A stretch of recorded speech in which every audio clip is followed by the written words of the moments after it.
In the pre-credits scene, the film opens with an image of a man known as the Demon sitting inside a car. He is with a woman, who will later come to know as the Lady, but in this moment, her presence is kept hidden from the audience. The interior of the car is dimly lit, casting shadows across his face, which remains stoic and expressionless. The man is only focused on the cigarette in his hands. The Lady is heard speaking, but her face is not visible, hidden in the darkness of the car. Her voice, however, is uneasy as she asks the chilling question, "Is the demon a violent predator?" There is a tense pause before the scene cuts, and the credits begin to roll. The following images are stark and alarming. The Lady is shown fleeing in fright, her face contorted with fear, blood seeping from her ears, as she tries to escape an unknown danger. The film unfolds in 6 non-chronological chapters, starting with Chapter 3, where the Lady is speeding away from a car. Her pursuer, the demon, with his cold, calculating demeanor, exits the truck holding a weapon.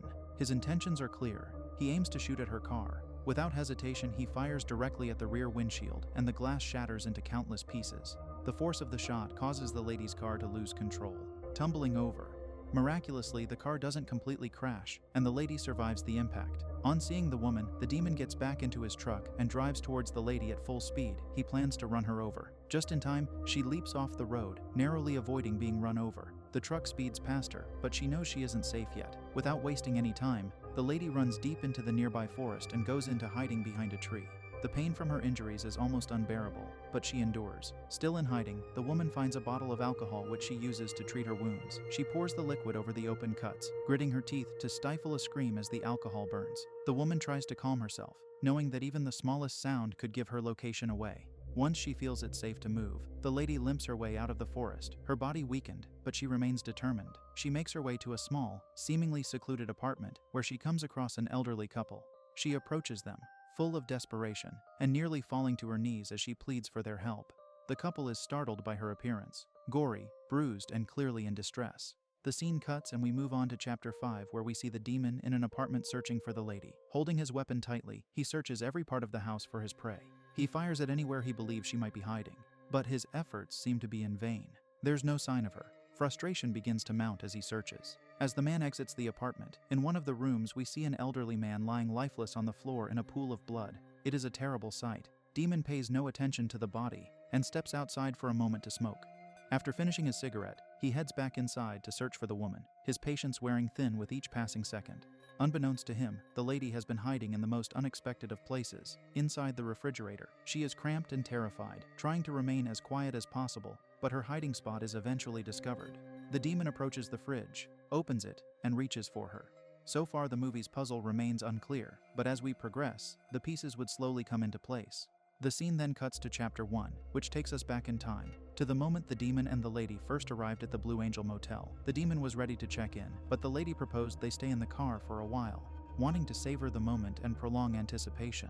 The two remained in the car. They sat there, sharing a bottle of beer, engaging in small talk. As they converse, the Lady opens up about the sudden feeling of uneasiness. She talks about her fears and the inherent danger in casual encounters, especially for women. She shares the risks involved when trust is placed in strangers. To the Lady, the idea of a consensual affair is fine, but she fears that men tend to take advantage of the opportunity to violate women. Another reason she believes that many women are held back is because of their unsatisfying encounters with men.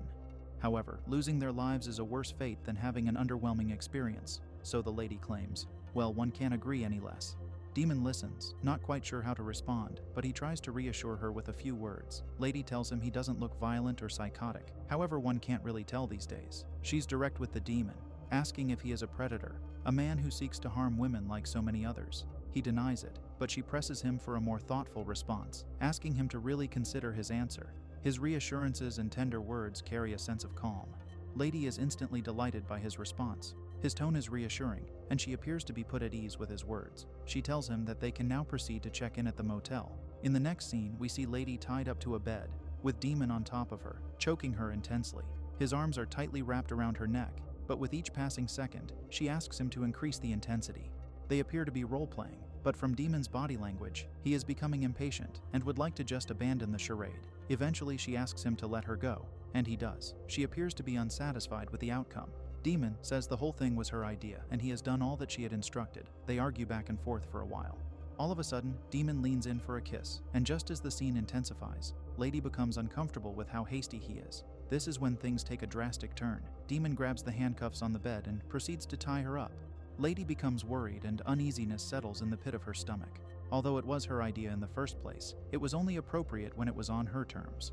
However, Demon has now become fierce and violent. He hits the woman across the face, and she screams in fear. Demon places his hands around her mouth, instructing her to be quiet. The woman is terrified, and she begs for mercy. But the predator ignores her pleas and goes ahead to reveal to her about all the terrible things he plans to do to her. The scene flashes back to their earlier conversation outside the motel. Lady proposes role-playing, but Demon is unsure about the idea, so he hesitates. Eventually, Lady convinces him, and he agrees to go along with her plan. However, they come up with a safe word, Mr. Snuffleupagus, in case things become a little too intense. The scene shifts back to the two inside the hotel room, and Lady uses the safe word. Demon, immediately concerned, breaks character and asks if she's all right. The woman appears not to be, as she is in tears and whimpering. Demon, who is immediately apologetic, rushes to untie her. His actions earlier had terrified the woman. Demon snaps. He claims to have just been following Lady's script and doing as she had instructed. But there's another surprise in store yet. Turns out Lady had just been pretending to be hurt to scare the man. She leans in closer and tells him that she enjoyed the intense experience and found Demon's thoughts and actions thrilling. Is this woman bipolar or something? Demon is still confused about the woman's strange behavior. He asks her why she used the safe word if she enjoyed it. Lady claims she just needed a water break. Suddenly, she moves away from the man, and she has a terrified look on her face, as if she has noticed something unsettling. Definitely bipolar. The story jumps to chapter 4, where we see a peaceful scene of an elderly couple having breakfast. After their meal, they proceed to play a game of puzzle. The two are relaxed and enjoying the sunny morning. The atmosphere is serene and calm, but their quiet life is abruptly disrupted because here comes Lady banging on their front door. The two are immediately on guard. Lady's appearance isn't quite pleasant, and the old man tells his wife to grab the bear spray, just in case. They open the front door, and Lady immediately begins pleading for their help. The woman looks a mess. She's disheveled and in dire need of their help. She almost falls to the ground, but luckily the old man is there to catch her. The couple offer her refuge in their home. They inquire what the matter is, and the lady explains that she is being chased by a dangerous man, and she hopes they can protect her. Lady hopes they have weapons for protection, but to her dismay, all the couple have is a can of bear spray. The woman groans in misery. They offer her leftovers of their Sunday breakfast, while they proceed to get medication for her injury. As she eats, the old man suggests that it's best the authorities step into the situation, so he wants to call them. Lady insists that he doesn't involve the police, but the man thinks that's what's best. The debate continues in the kitchen, and the old woman who had gone to get medication for Lady hears them. Suddenly there's a loud thud, and the atmosphere turns eerily quiet. The concerned old woman heads back downstairs, tracing where the loud thud came from. She arrives at the scene, and there is her husband on his knees, with a knife pierced through his belly. The old man can barely speak, but he manages to say his wife's name. Lady takes the blade out of his belly, and the man falls to the ground. The old woman is speechless. She cannot believe her eyes. Lady proceeds to tell her that she did not mean for things to turn out the way they have, but she promises not to hurt the woman. However, she has to tie her up. Well, 100% bipolar. Lady asks the woman to lead her to where they store chains in their house. She plans to hold the woman hostage. Just as they head out of the house, Demon arrives and the old woman flees. Lady can't run after her, as her own hunter has arrived. She immediately goes back into the apartment and hides inside the chest freezer. The scene shifts back to chapter 2. And we once again see the lady and the demon in the motel room. They are face to face on the bed. Lady stares at the man intensely, and he can't help but wonder why. He shifts uncomfortably under her scrutiny, wondering aloud if there's something wrong with his face. She reassures him that isn't the case, she simply finds him attractive, thus she can't help but stare. Just then, the woman offers him some stimulants. Demon is uncertain about taking them, but the woman has her way with convincing him. She also tells him it's her birthday, and the man finds it difficult to turn the lady down on hearing this. The two take and things become heated between them. Amidst their heated makeout, suddenly, the lady pulls away. Her expression changes, yet again, and it's clear something is bothering her. The constant shifts in her behavior begin to frustrate the demon, who grows visibly agitated. Now it's stamped and proved bipolar. He's had enough of her games, and in his anger, he starts getting dressed, preparing to leave. Lady watches him for a moment, and then proceeds to go to the bathroom. There, she removes a taser and a blade from her backpack, after which, she heads out of the room in search of Demon. Outside, we see Demon on the floor. He seems unwell. Lady approaches the man, pulls his legs, and begins to drag him back into the motel room. Once inside, she shuts the door. Lady places Demon on the bed, and the man lies helpless, barely able to move. He tries to speak, but his words are slurred and confusing. He believes he's having a bad reaction to the narcotics, but the lady coolly reveals that she didn't give him the crack he thought he was taking. Instead, she laced it with ketamine, a strong tranquilizer that's left him completely vulnerable. Now in control, the lady strips Demon. She then goes on top of him with a blade in her hands, and we hear his muffled screaming. Lady cuts into him, slicing through his skin. The scene then cuts to the lady sitting in the bathroom going through the demon's belongings. She sees his phone and instantly throws it into the toilet. She finds his wallet and to her surprise discovers a police badge inside. The man she's been tormenting turns out to be a cop. For a moment, even the lady is taken aback by this revelation and lets out an audible gasp. So this is why she didn't want that poor old man to call the cops, huh? Guess it's not always the men then. Despite the sudden revelation, the lady remains composed and takes a deep breath before returning to the room where the demon lies bleeding. She climbs back on top of him, the blade still in her hand. His breathing is labored, and Demon just watches her in contempt. Lady seems ready to finish the job, but before she can strike, in a desperate move, he fires, hitting her in the ear. The lady flees the motel room, running half-clothed into the streets. She's in a state of panic, disoriented by the pain and the shock of being shot. She stumbles across two women on the street. She pleads for their help, claiming that a man is after her. The two women are clearly alarmed by her appearance, and while one woman wants to help, the other is hesitant, uncomfortable with getting involved in such a dangerous situation. Smart woman. The lady begs them for a weapon, but all they have is a baseball bat. Suddenly, lady turns violent and attacks one of the women in the neck. The other woman, Tanya, is horrified, frozen with fear. Lady demands her car keys, and without hesitation, Tanya hands them over, too terrified to resist. The scene then shifts to Chapter 6, where we see the demon finally finding the lady in her hiding place inside the chest freezer. She appears unconscious, but the demon knows better. He's learned not to underestimate her. He cuffs her to the handle of the fridge and then takes a stool and sits in front of her, waiting patiently for her to abandon her act and wake up. He doesn't need to rush. He knows she can't escape him now. Moments later, he goes out to make a phone call. The individual on the other end of the phone is unrevealed, but Demon is asking them to come to his aid as soon as possible. He tells them that he has gotten himself mixed up in a bad situation. Returning inside, Demon finds Lady awake. She's no longer trying to hide her emotions. In fact, she's oddly calm, as if she's resigned herself to her fate. The two sit across from each other, face to face in a final confrontation. The lady starts to speak, telling the man that she once admired infamous criminals like Gary Gilmore, a notorious serial offender. She admits that she had always wanted to be like him, to live without fear or guilt, but something has changed. She's not the same person anymore. Since meeting the demon, she feels like her life has taken a different path, and now she even thinks she might be falling for him. There goes the bipolar trying to play her twisted love card. Since the two met, Lady has always had a way with words whenever she spoke with Demon. Again, the man is captivated by her speaking. He listens, but he is uncertain how he feels or how to respond to her. Lady is one step ahead of him, and he does not expect what happens next. As he asks her if she is the electric lady, all of a sudden, she sprays him with bear spray. And in that chaotic moment, she lunges at him, biting into his neck in a ferocious manner. The bite is deep, and she rips a chunk of flesh too.